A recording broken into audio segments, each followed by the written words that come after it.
it's a brilliant concept because, I mean, as we've been discussing through the whole episode about the importance of creativity and the different fields in which creativity exists, I think, it's really, this podcast is going to go viral. I'm quite sure of it. Fingers crossed.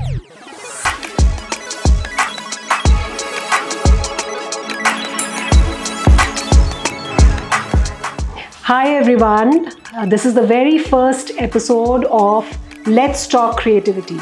Here we are on a very pleasant afternoon sitting in the faculty club at Shulni University, and my first guest is somebody so very special.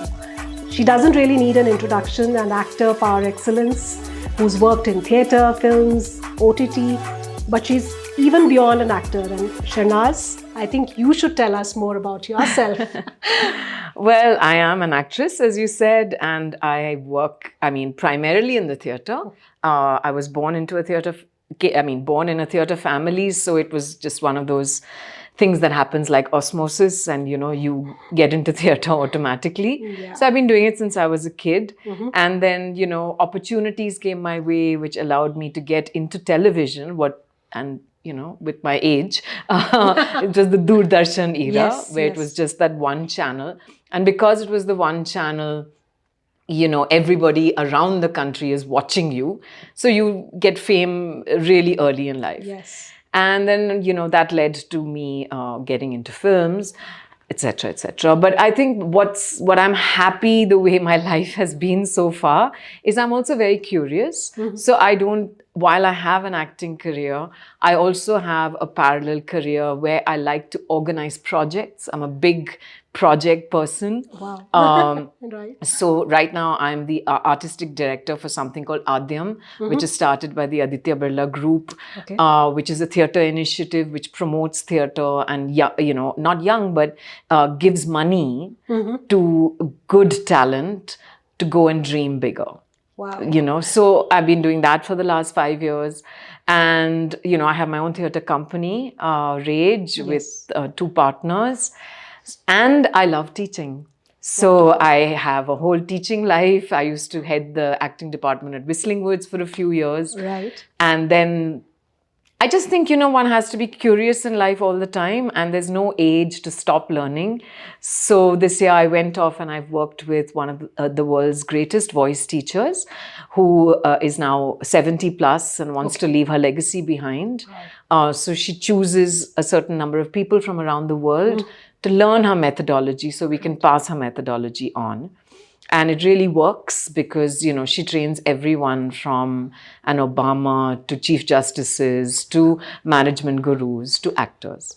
So that's what's brought me today at Shulini. Yeah. And I'm here working with the MBA students and giving them a few tools, and they've taken them on beautifully to see if those tools will help them in their future. Wonderful. And because we are here to talk about creativity, and you mentioned your being curious as one of your traits, which has led you to many wonderful places in your life. So my first question related to creativity is that, experts on creativity who have written about creativity, researched creativity, have found that all creative people, they are very childlike in their approach to life. Curiosity, like you mentioned, is one of those traits. Being very non-judgmental, being not afraid of failing, very observant, open to learning new things. These are some of the traits which are found in children, and they are found in creative adults as well. So how important do you think it is to be a child in order to be a creative person? Look, I can really talk with confidence about my profession, which is acting. And you cannot be an actor without discovering your inner child, because you have to be very comfortable making a fool of yourself. Plunging into characters that are just not you. And I think that's why a lot of actors choose to go into this profession because a lot of actors are very shy, including me. Right. I think in life, we can be very quiet and very reserved. And then when we're out there performing and being somebody else, we get to be these people and we get to let go. Yeah. But in order to let go, if you've not tapped into that inner child of yours, you cannot. Of course, I think that tapping into your inner child is important for every human being. Right. I think especially today. And that's why we say that creativity is absolutely essential for everybody today. Absolutely. It's the only way we have to cope with our lives. You know, we just can't. Then you're talking about being non-judgmental. I cannot judge my character. If my character is a villain, I cannot say that I'm a bad person. Right. I can't play it that way. I can play a person who's gone through very difficult circumstances, which has got me to the point where I need to kill this person. Right? So I can't look at myself as bad. The society sees me as bad, which is right, but I can't judge myself. Yes. So I can't, when I look at a character on a page, then of course you can say I won't play this. Yeah. That's your judgment. That's your judgment. And that's your moral right to say I will not go there because I disagree with this philosophy. But otherwise, you have to be completely open to playing people who are from different parts of the world with very different life experiences. I do a play where I go from the age of 6 to the age of 60. So, I'm being a child at the age of 6 and I'm just going for it. Yeah. I can't stop. I mean, I can't, if I stopped and said, no, I'm looking like such a fool, I really can't do this, then where will I go with that? And that's the joy, the joy of letting yourself fly. I think whether you're doing it on paper or you're on a canvas. And for me, the stage or cinema is my canvas and the ability to do that. Similarly, as you said, observation. One of the greatest tools for an actor is observing. Absolutely. Right? I'm constantly observing people. And it's not like I'm observing and saying, okay, I must note this down the way a lot of writers do. They go to sort of classically, they go to cafes and they note down conversations. Yes. We just, I think, do it much more subconsciously is what I think. And then you kind of have like this treasure chest of different things. And you really don't know where something comes out. Okay. It's like you're trying to find an inner energy of a character that you're playing. And somewhere the voice of somebody will come into your head. Okay. Or sometimes it could be the way a person walks. Right. And that energy of that walk. And that feels right for this character. Yes. So different things come out of that toolbox very subconsciously, which then make it. But in order to do that, you have to, again, not judge people because your job is to play people. Yeah. So how do we judge? We can't judge them. Absolutely. And we have to just keep observing. Yeah. I mean, I think, like I was telling the kids, that observe life around you. Yes. Are you looking at the change of the seasons? Are you looking at those beautiful flowers? Yeah. Or are you just, are you so in yourself that you've stopped looking? Just looking at your phone and not observing what's happening. Or that when we say, I don't know which way you say it, I think it's saying, you're looking, but are you seeing? Seeing, yes. Or you seeing, but or Whatever, looking, whichever way it is. Yes. But it's just that, we blur things. Yeah. So as an actor, I think you have to listen to voices, people, characters, try to get to know humanity. I think that's really crucial. Yeah, because I think it is linked to being curious as well, because as kids, you were always asking why and looking at things and saying, why is this happening? As kids, every child plays. Yes. Right? Yes. You are lost in that. Yeah. You are playing mummy or doctor with those, makeshift toys. Yes. You made them into other things. Right. And then, you go to a child and say, Khana taiyar hai. And that child will turn to you like, what happened? You've broken them out of this lovely little world that they've created. Yes. This imaginary world. Yeah. And we have that ability. And then life just comes in the way and says, no, Yes. logic. And we lose that sense of play. Yeah. So for example, imagination, daydreaming Yeah. is considered to be very important for creativity. Huge. But I think, like you said, as adults, we let reality shut that out. And Yeah, it's so unfortunate. Yes. So observation is one thing. We also talk about a technique called empathy. Yes. It has been emphasized, and the other day I was reading about some leader having said that. So I think it was Satya Nadella, who's the head of Microsoft. He mentioned that without empathy, nobody can be a leader, for example. So we're talking about the corporate world, but looking at the creative side and looking at performing arts, maybe writers have talked very much about it. When they create their characters, they bring out their empathy either for themselves or for people around them, and then they create that character and they empathize with that character while creating it. Yeah. So there is something known as method acting, which is one of the techniques.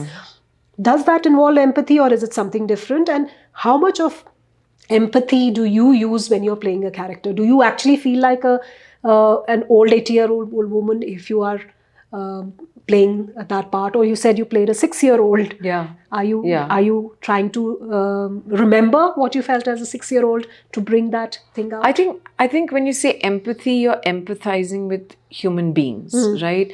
So it's not about empathizing with myself. It's about empathizing with the world around you. Okay. Being able to look at people's vulnerability. Yes. Be able, again, non-judgmental. Be able to really understand what is making this person tick.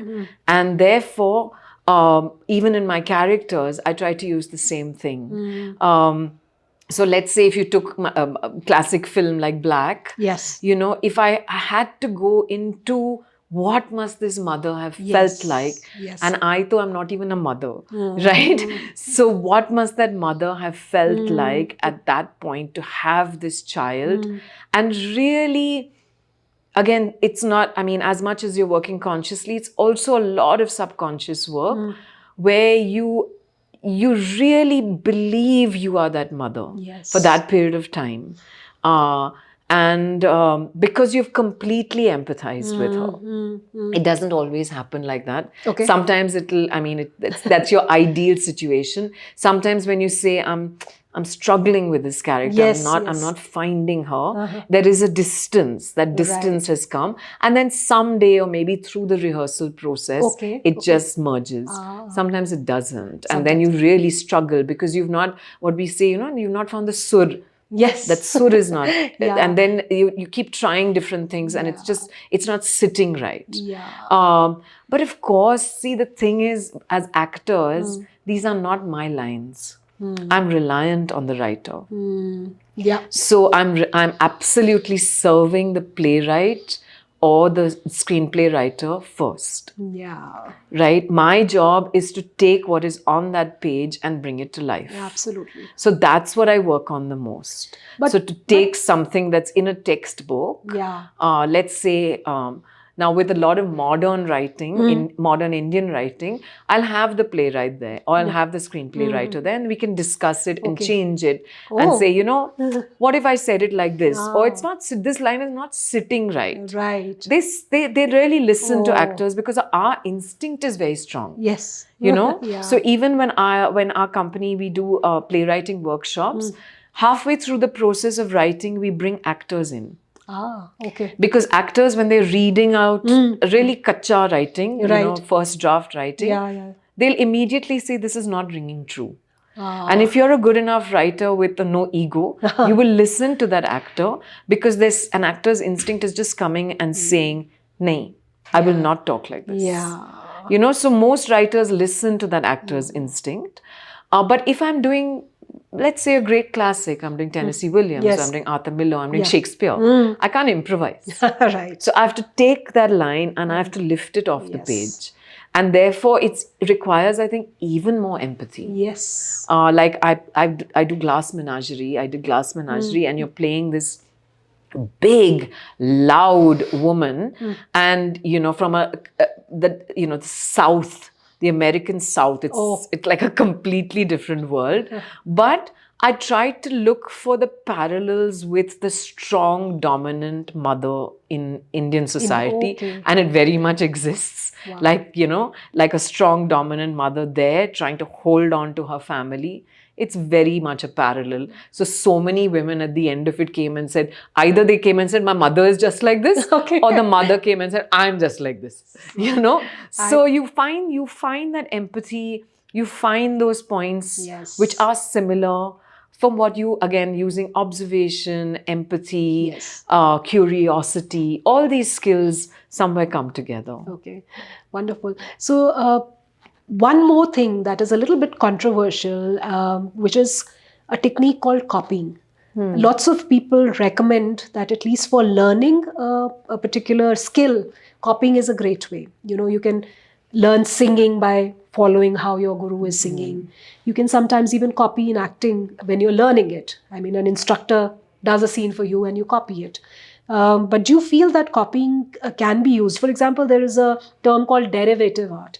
For example, if there is something classic like Mona Lisa, and somebody has recreated Mona Lisa with a mustache, and it is considered to be a great work of art in itself.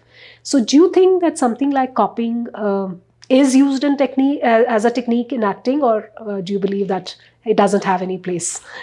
Personally, I can't bear it. Okay. I can't bear it. Okay. You see, because what I teach my students is we already have an Amitabh Bachchan. Yes. If you go into an audition and you are Amitabh Bachchan, then you're not going to get the part because wo to hai.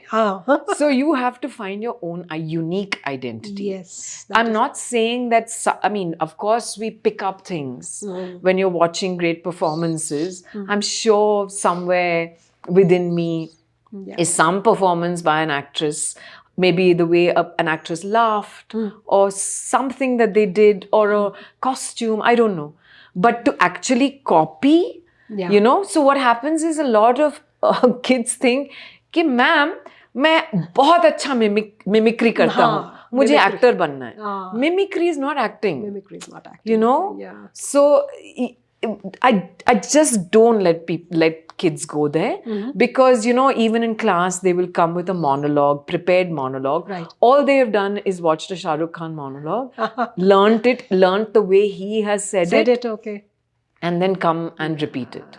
So I've always said, okay, you take the same monologue, how are you going to make it different? How are you going to make it your own? Then only I can see your skill as an actor. Otherwise, I can't. Yes. And similarly, there are many directors who don't have the skill to tell you how to do a scene, and then they act it out. Right. So normally, to be honest, when they act it out, I turn my back. I walk away. Okay. Because I feel, no, your skill, you don't have an acting skill. Yes. So if I was to copy you, I'll be giving a terrible performance. Right? I understand what you're trying to say, but figure out a way to say it to me. Figure out a way to say what you want. Right. Don't take the easy way out by just saying the lines. Yeah. So I'm a really, I don't think it works in our profession. Yeah. So there's a lot of controversy, for example, in music. Because remixes and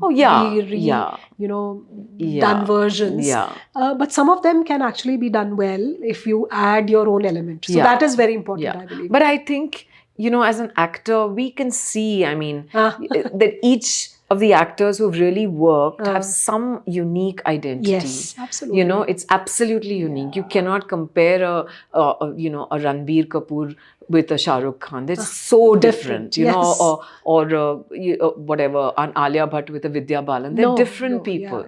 And that's their uniqueness. And we go to watch a movie with her because we want to see her. Yes, that character, yes. So a new actress comes up and starts doing an Alia Bhatt thing, and perhaps also is pretty and looks sort of like her. I get worried for her, because I want her to find herself. Yes, absolutely. Absolutely. Yeah. I think that's really, really important for anybody who's trying to be creative in any field. Don't try to emulate anybody. Find your own style. And it's a journey, which may involve a little bit of copying for learning, for instance. And the thing is, the problem is with acting, we watch it from when we're born. Yes. Right? We're all put in front of a TV set and we're watching. Yes. So that thing of, and also I think everybody likes acting. Role play is a big thing, right? It's a big thing in many other professions as well. This thing of wanting to be other people, Right. So when they reach the professional stage of it, we have to be alert to this. Absolutely. So let's talk about another technique that I often talk about in class, and it's called a concept known as whole-brained creativity. So there's a concept like, people are born with a left brain dominance, which is our logical, analytical side, and some people have this right brain dominance, which is more artistic, intuitive, visualizes stuff, likes thinking in images, etc. And it is said that artists like you, who are actors or performers or even artists who paint, etc., are believed to be able to use that part of the brain very, very effectively. But when I read about creativity, say in the Renaissance, so they used to have people who were very proficient. So, for example, Leonardo da Vinci, he was not only a painter, he has made drawings of prototypes of a helicopter-like machine. So maybe he had a very scientific, analytical mind as well. He's done anatomical drawings of heart or other organs and done it so precisely that it looks like a work of a very meticulous scientist. And you yourself mentioned that though you're an actor primarily, you like doing project management, and project management is something very different from the right brain. It requires meticulous planning, making sure everything is in place. So do you agree to this, that like a Renaissance artist, in order to be a complete artist, you have to be using both of your capabilities? I think you do. I think as an actor, you can have actors who are a little more right brain than... Right brain is your creative and left brain is your logical. Yes. So I think you definitely have actors who are more right brain and less left brain. But I don't think there's any actor who's completely right brain without a left brain, because we do have a lot of technical stuff that we have to achieve, right? First, your first technical thing is analyzing your script. There is something like script analysis of understandings. Like, we will even try to understand if the playwright is not with us in the room, I will try and decode the punctuation. Why the comma, why the full stop, why the 3 dots, or sometimes there will be a line and then there'll be a long space and then the next line. So is that a silence, or is that a pause? Then I will try to decode what are all the clues I'm getting about my character from within the text. So I have my own system where I will go through, what am I saying about myself? What are other people saying about me? And I will make long, copious lists. And I have different categories of that.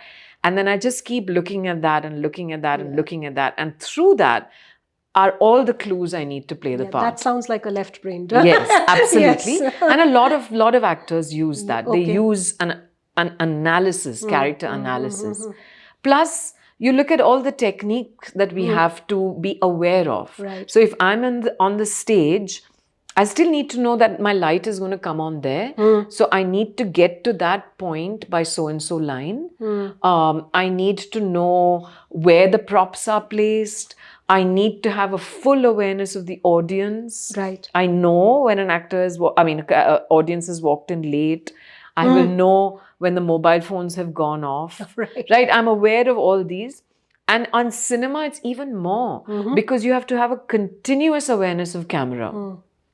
So what happens with actors who are like me, who don't do enough cinema work, we are constantly have to be reminded, that, but no, the camera is coming here, so you have to do this. Or you can't look down, you have to look slightly up because I need to see your eyes.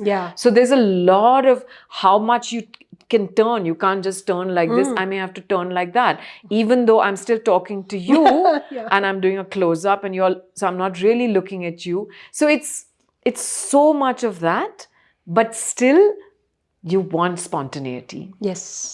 Right? So that is where your right brain has to work, because you want it to seem like it's happening for the first time. At the same time, you do want consistency. So there are a lot of directors who get irritated with actors that every time they do it something different. Okay. Okay. You know, so Yeah. now you're saying that, okay, in rehearsal, we have set it. Opening night has come, you have done it like this. 5 shows down the line, you're doing something completely Else. different. Okay. It's throwing everybody else, Off. you know, Yeah, yeah. off. Yes. So spontaneity also has a place and how you use it. So it's a combination of both. But, you know, all your inner child and all that is going to come from your right brain. It's not, Yes. you know, Yes. but I think that there's enough of the left also working. Okay. So I think that it's been wonderful so far. And before we close, one thing that I want you to tell our audiences, your 3 mantras or for being creative, what would you advise? What are the top 3 things that somebody needs to focus on if they are trying to be creative in any field? Well, first of all, find the time for creativity. You know, we get so caught up in our day-to-day grind. And, you know, like I've worked sometimes and done workshops with women who, you know, post their jobs. They have suddenly wanted to be actors again because they used to do acting in school. You know, and that absolute freedom with which they come and the joy of discovering their creativity.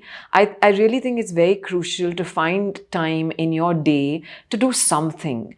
Cooking is also creative. Yes. Gardening is creative. Doing a nice bit of rangoli in your front door is creative. Creative, You know, you can find different ways. And honestly, this generation has it all because they're all, you know, you can make lovely movies on your phones. You can write blogs. There's so many creative outlets. So my first thing is, you know, find the time to do it. I think the second, my big one is curiosity. Be curious about life, about people, and don't be judgmental. No creativity comes out of being judgmental. It blocks you. And I just think, you know, coming out, especially post-pandemic, where we've all been so isolated, I think embrace humanity, embrace the differences between us, and each one's uniqueness. Absolutely. And I think that will also help you when you're curious about life. You know, the beauty of the light that is falling right now on us. For example, just little things. When you're curious about life around you, and it's not about me, it's outward. Yeah. You discover something new. And I think that is creativity. And I think what you asked me right up front is the inner child. Yeah. You know, man, life passes us by, and before you know it, it's done. Yeah. And I learned that, you know, honestly from my dad. My dad started a column at the age of 80. Wow. And it was called Life Begins at 80. Lovely. And he carried on writing that column till the age of 90, till he, you know, I was too old then to write it. But I mean, watching him, and, you know, he started getting offers to be in ad films after the age of 80. Lovely. So even through the pandemic, even though my mom had passed away, he would still be, Shernaz, I want to go for that audition. And I'm like, Papa, there's a pandemic. I'm here taking care of you. You can't go anywhere. Yeah. No, but I want to go. Yeah. You know, that desire to enjoy life. Life, yes. And that is your inner child. To say that, no, nothing in life is going to get me down. I'm going to laugh my way.